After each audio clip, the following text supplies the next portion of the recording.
There were two events at the United Nations, and one was on 20th, which was a conversation with Max Kennedy, who was Robert Kennedy's son. Right. And this conversation mostly exploring how yoga can fulfill the sustainable goals of the United Nations, the 17 goals that they have of poverty and equality and various other environmental issues and things. How yoga could be useful in fulfilling these goals. Essentially, what we are trying to do is, we are trying to transform the world without being committed to transforming individual human beings. A world is just an abstract word for nothing. There is no world, there is just you and me, and people like you and me. If we don't transform individual human beings, there never ever will be any transformation in the world. We keep on talking about transforming the world, and that cannot happen unless we transform the human beings who populate this world. There's nothing wrong with the world except the way the humans function, isn't it? So if we are not committed to transforming individual human beings, because this takes a lifelong commitment, transforming the world is just an empty slogan. There was a time when I attended many world peace conferences around the world. And I stopped going to them because I realized everybody knows this is just empty talk in the end. Just a talk shop, nothing's going to happen. Because, I was in one of the conferences and there were 42 Nobel laureates, Nobel Peace Prize people. And I asked them a simple question. How many of you can put your hand on your heart and say that you are peaceful? That you are capable of being peaceful, first of all.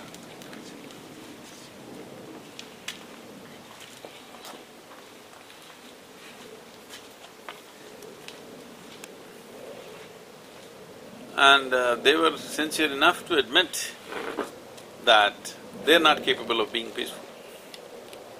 Then I said, why are we talking about world peace? If you cannot manage your own mind to be peaceful, how are you going to create a world peace? Because what you see as world is just a larger manifestation of what's happening in your mind. If you don't know how to keep this peaceful, no way you're going to make the world peaceful, never it's going to happen. So the commitment to create human beings the way you want is a long-term, lifelong commitment.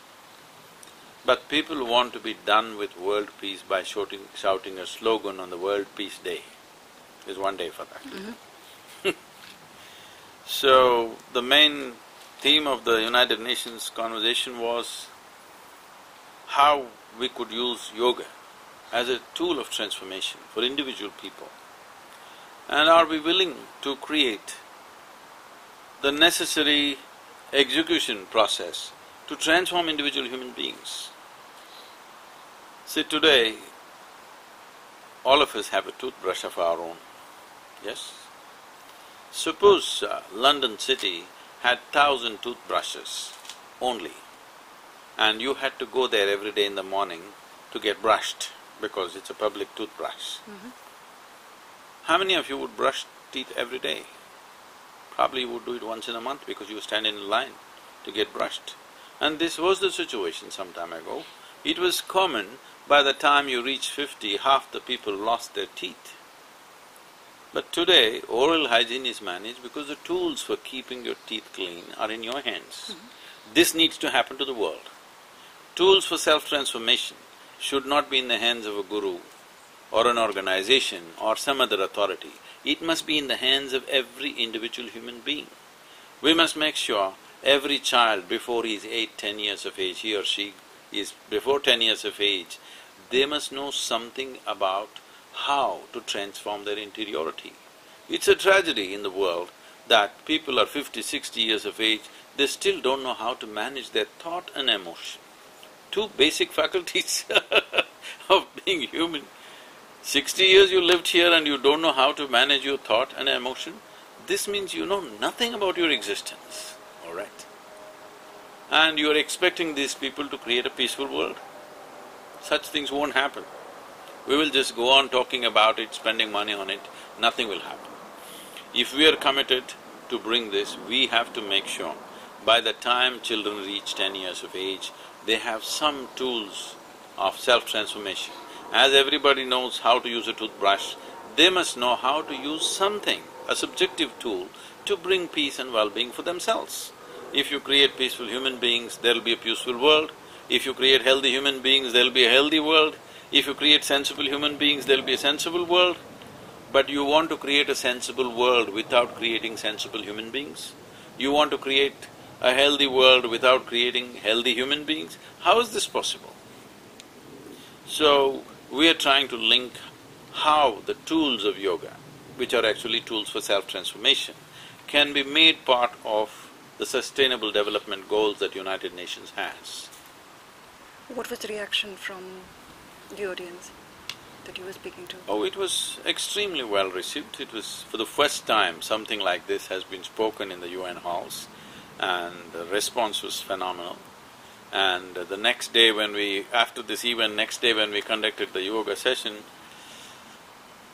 they say it is a record. These records mean nothing to me personally, but in the world these things are important. For the United Nations it's important. People of 135 nationalities participated in one yoga session. This is supposed to be a big thing. Right. Okay. So 60 ambassadors and 135 nationalities participated, a little over 1,000 people, in the middle of the afternoon, in a bright sun. So I told them, first thing we are doing wrong is, we're trying to practice yoga in the middle of the afternoon. Anybody who knows little about yoga, if they know little,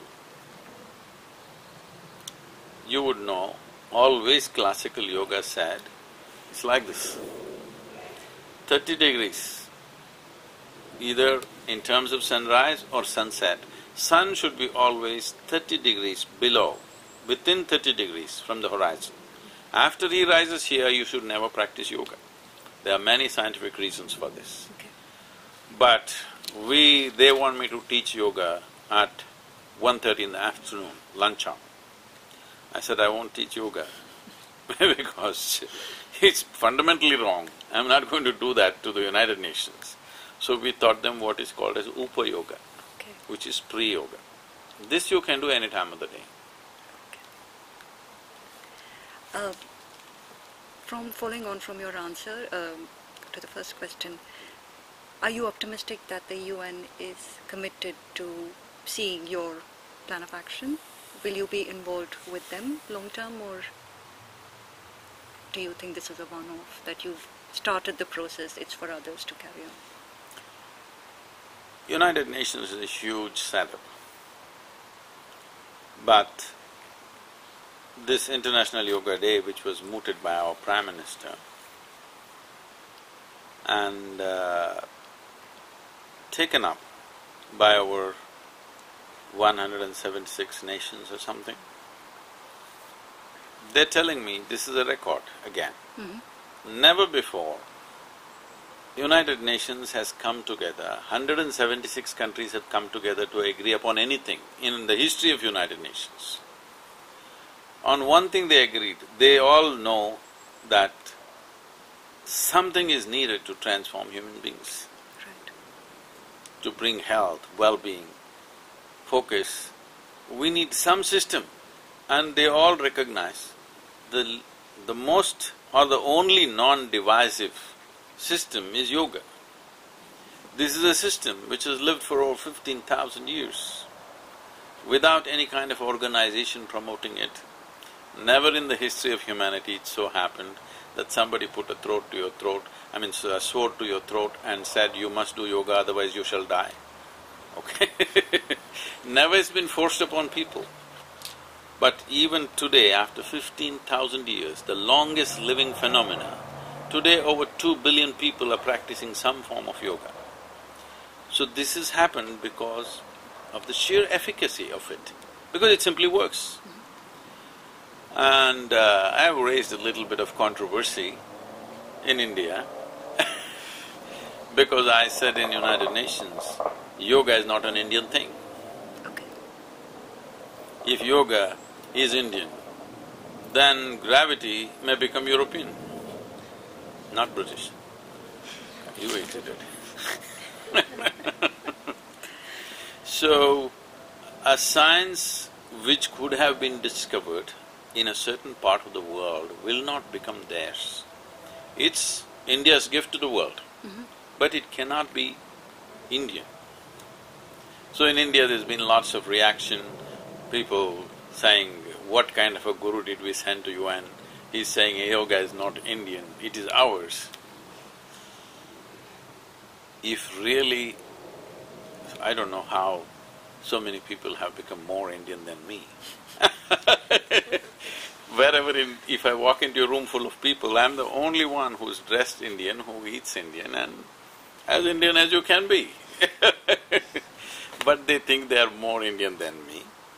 So what I would say to all of them is, if they really want yoga to become Indian, they have to strive as I am striving. From village to village, town to town, city to city, our volunteers, in thousands, in hundreds of thousands, they're constantly going, bringing yoga into everybody's lives. All these people who have so much time to tweet, if they also dedicate at least one day in a month to teach some simple form of yoga to somebody, if let's say 1 billion people in India start practicing yoga, if somebody walks into India and they see, wow, this is an Indian phenomenon. And if 1 billion people start doing yoga, invariably, after a while, you will generate very profound beings. Profoundness of experience, profoundness of perception, and profoundness of expression will happen. If you produce such people, the entire world will look up to India. Just because you tweet, they will not look up to India. And you better do it as quickly as possible, because more people, like on an average, more people in America today are doing yoga than in India, in percentages. So the wise men may rise in the West. Before that happens, you better generate some, so that world will look up to you, otherwise why will they look up to you? If you don't offer solutions, nobody will look up to you, isn't it? Just because you claim, nobody is going to look up to you. If you offer solutions, if you offer something that others could not see, then people will look up to you. So, all the Twitter birds have been heaping abuse on me, but that's good. Because those who don't do yoga, those who have not brought yoga into their life. When I say yoga, I'm not talking about twisting, turning your body. Yoga means in some way you managed to erase the rigid boundaries of your individuality and experience some sense of union with life around you. If you don't do this, you have not fulfilled your human purpose. To eat, sleep, reproduce and die, you could come as an earthworm and done it, and you would have done it in a more eco-friendly way. To eat, sleep, reproduce and die with just ripping the planet apart. So, to do those things, such a complex phenomenon of being human is not needed.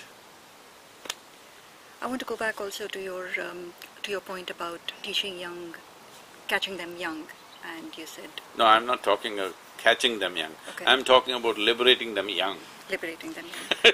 If you could… Freeing them young, not catching them young. So apart from academic subjects that are taught to young children, what would you say we need to teach them for their emotional well-being? Right now, as a part of this yoga day, then this is already on, there's a 4-month campaign where we are taking Upa Yoga practices to 30,000 schools across India. Okay. We're teaching yoga in 50,000 locations in United States in these 4 months, okay? This, particularly the school project got initiated because recently, about 4 months ago, the statistics came out that over 9,000 children in India committed suicide below 18 years of age. Over 1,700 children below 13 years of age committed suicide. When our children start committing suicide, at least then, we must understand we are doing something fundamentally wrong.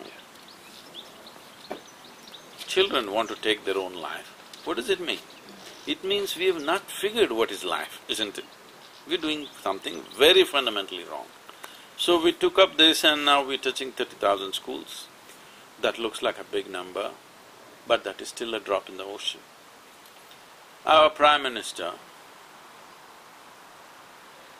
is lying down on the streets and doing yoga with children, with ordinary people, with the armed forces, with the police. I want people to understand which other world leader has ever done something like this for the individual well-being of human beings. We don't seem to understand this. We think by tweeting it will happen. He is lying down on the street and doing it, literally on the road. We need to understand this is what needs to happen, because he understands this is what has made him who he is, his yoga. I understand this is what has made me who I am, my yoga. This understanding and this inspiration has to go to every human being.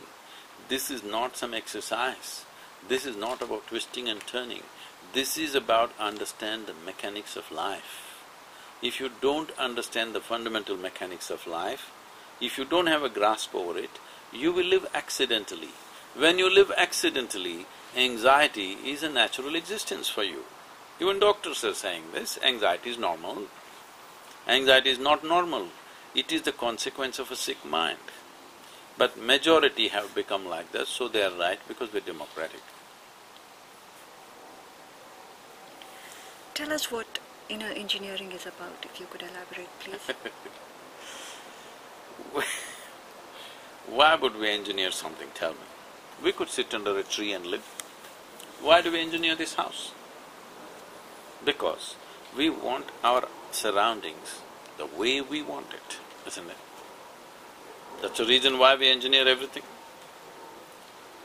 Well, we engineered our surroundings in so many ways. With this, much comfort and convenience has come into our lives, for sure. But is it not important? What is within you happens the way you want it. If you engineer your interiority, that's inner engineering. So, the mechanics of how your interiority is and how you can engineer it to create what you want within yourself.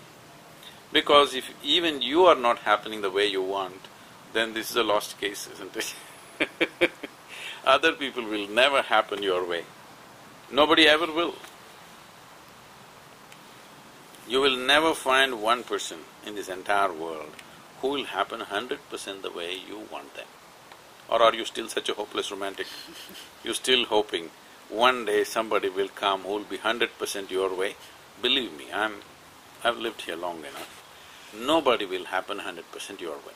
Right now, we are giving all kinds of names to these things. We call it stress, we call it anxiety, we call it madness, we call it misery. No. Fundamentally, you do not know how to manage your own intelligence. You do not know how to manage your thought. You do not know how to manage your emotion. You do not know how to manage your chemistry. You do not know how to manage this fundamental mechanism called a human being. Because you have been given the most sophisticated machine on this planet. Do you agree with me? This is the highest technology. But have you read the user's manual? Inner engineering is the user's manual for the human mechanism. Do you believe leaders are born or nurtured? Tyrants are born, leaders happen. according to the requirement of the situation. Because what kind of situation we are in, that is the kind of leader we need.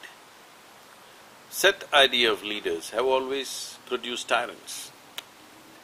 A leader means he must do this, this, this. There's no such thing. Depends on the situation in which we are. A leader means somebody who perceives the situation and is able to envision a better situation tomorrow and able to inspire everybody to walk the distance which they would not have done by themselves. So, this cannot be born. This is something that is nurtured either within or by outside, but it's something that you do within yourself. You have to cook it within you. I would not advise anybody to want to become a leader. Why is that? If you do something well, people will gather behind you and they will say you're a leader. That's a good thing. I claim I'm a leader. I think this is very ugly. This is obscene, if you ask me. Because when I claim I am a leader or I want to be a leader, what I am saying is I want to be on top of you in some way. But when you say, you are a leader for me, it means that you see something that you don't have. You see a possibility with me that you cannot do by yourself. That is a good thing. That is coming out of competence, not out of entitlement.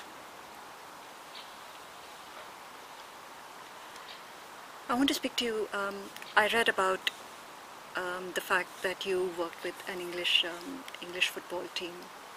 Oh, that was just a brief. Could you tell us that episode, please?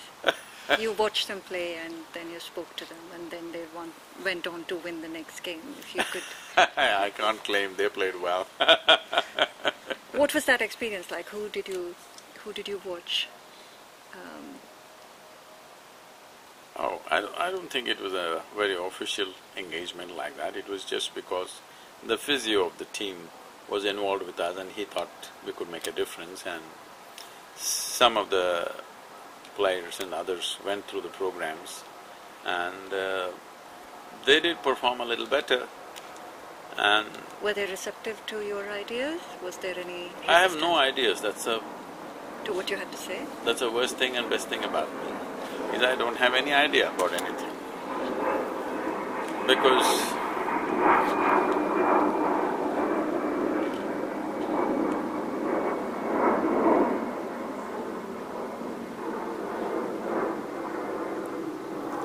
I just see everything the way it is. I have no ideas running in my head because the greatest thing I've achieved in my life is I've managed to keep my head empty, totally, always. Just to make it look substantial, I wear a turban.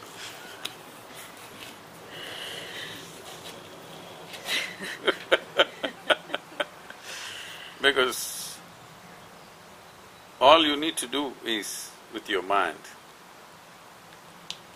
Patanjali describes yoga like this. The definition of yoga that Patanjali gives is chitta vritti nirodha. That means all the modifications of the mind have settled. Because mind is like a mirror. See, you think you're seeing things out here. This is not true. Light is reflecting, going through your lenses, inverted image in the retina.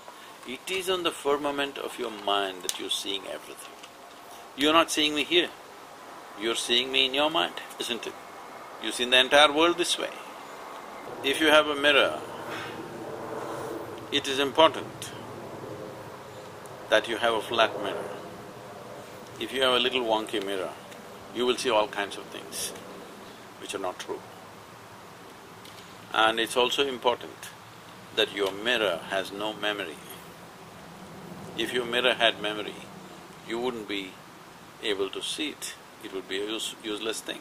Suppose, let's say, everybody who's your house mirror, everybody who's passed through this mirror or reflections, 10% of memory it retained. Would it be of any use to you today? Because it has… when you stand in front of the mirror, it shows you exactly how you are. The moment you're gone, you're totally gone from the mirror. Because of this, it's a useful mirror. This is the way to keep your mind. Only then this is a truly useful mind, because it simply shows you everything the way it is.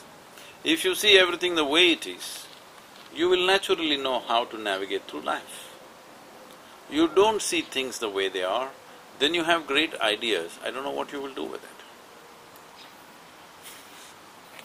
Especially for a footballer, he has to simply see it the way it is. Because it's a game that you're playing on your feet and using your feet to kick the ball, and everybody else is trying to do everything possible so that you don't kick it where you should. So, it is not a thinking time, it is a time to simply see. Some who see clearly, they're champions, others kicking the ball around.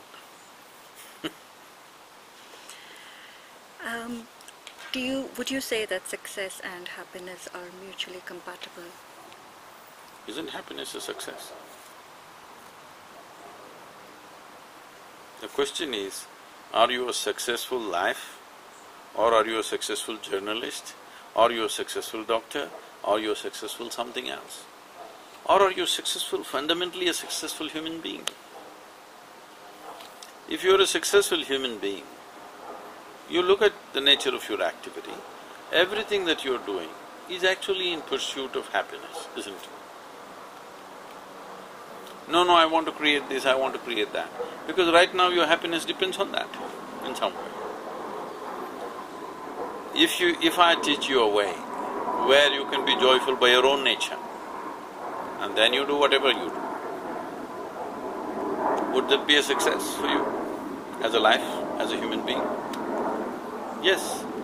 About being a successful something else, this is a question of competence, this is a question of opportunity, this is a question that is determined by the nature of things we exist in.